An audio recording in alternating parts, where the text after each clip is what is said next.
Perkenalkan, nama saya Gabriel Rizkianus dari NIM 2124059, mata kuliah Geologi Lingkungan.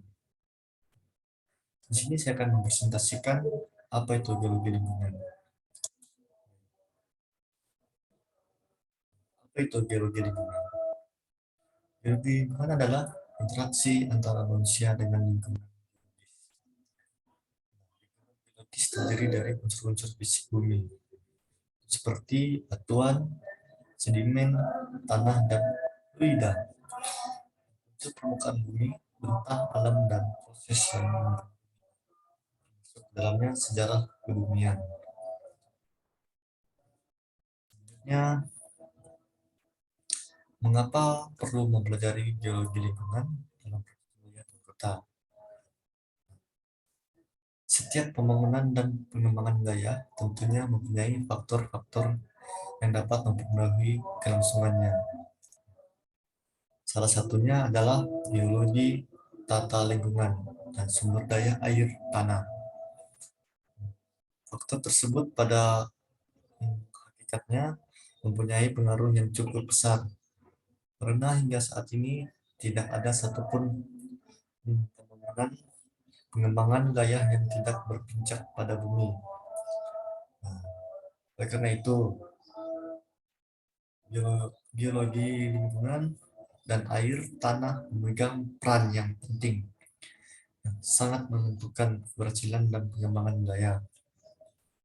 Oleh sebab itu, sebagai sumber daya alam geologi, wilayah dapat dimanfaatkan meskipun juga pada sisi lain dapat dipertimbangkan sebagai faktor pembatas karena interaksi pembangunan dengan sumber daya tersebut mengakibatkan degradasi maupun bencana alam biologis.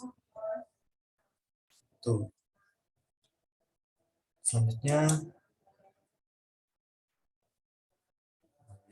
proses biologi. Apa sih itu proses biologi? Proses biologi itu adalah yang disebabkan karena adanya suatu tenaga atau gaya, baik yang berasal dari luar bumi, proses oksigen,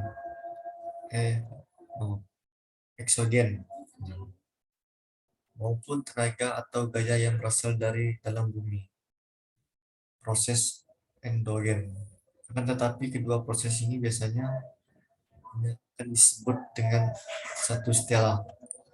Nah, setelah itu yaitu lintas.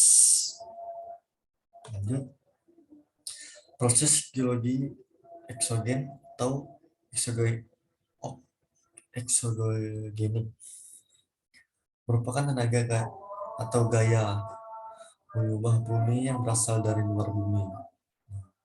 Perubahan bentuk muka bumi yang disebabkan oleh proses eksogenik ini Korea agak-agak ini. Ada yang sifatnya gradasi, konstruktif, dan deradasi, destruktif. Yang keduanya dilandasi oleh latar belakang geologi sebelumnya.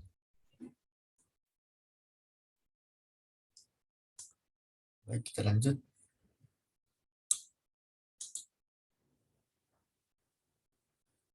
Nah, di sini ada ruang lingkup geologi. Bumi tersusun oleh berbagai macam unsur yang saling terintegrasi dan tidak hanya didominasi oleh bantuan air atau udara saya. Interaksi antara unsur tersebut terus berlangsung seperti kontak air dan batuan, batuan dengan udara, dan air dengan udara. Lebih lanjut, biosfer sebagai keseluruhan bentuk kehidupan di bumi. Ruang lingkup geologi terdiri dari 3 lingkup utama, yaitu hidrosfer, atmosfer, dan geosfer. Nah, kita akan membahas hidrosfer. Apa itu hidrosfer?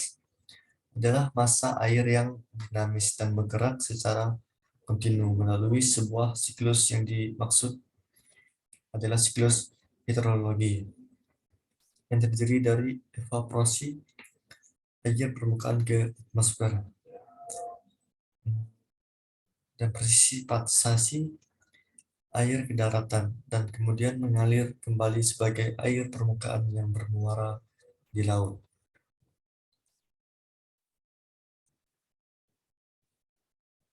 Kita lanjut ke atmosfer. Apa itu atmosfer? Atmosfer bukan hanya menyediakan udara untuk dihirup oleh makhluk hidup, namun juga mampu melindungi kita dari paparan radiasi sinar ultraviolet dari matahari.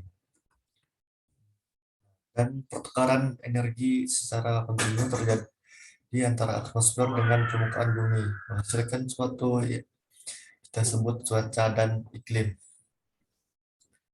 Cuaca dan iklim bumi dari sejak awal terbentuk hingga sekarang berkontribusi dalam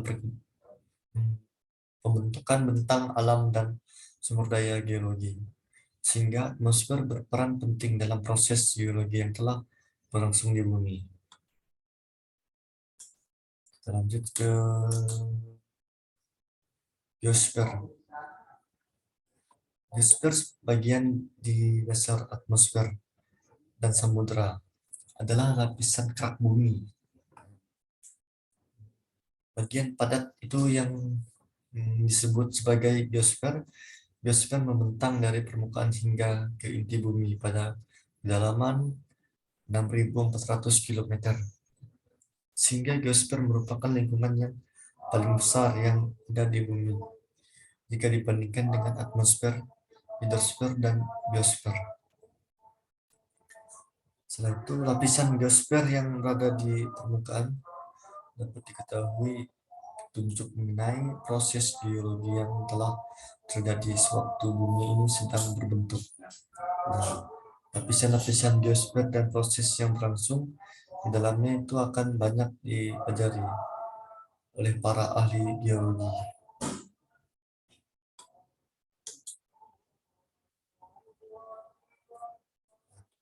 Baik, terima kasih.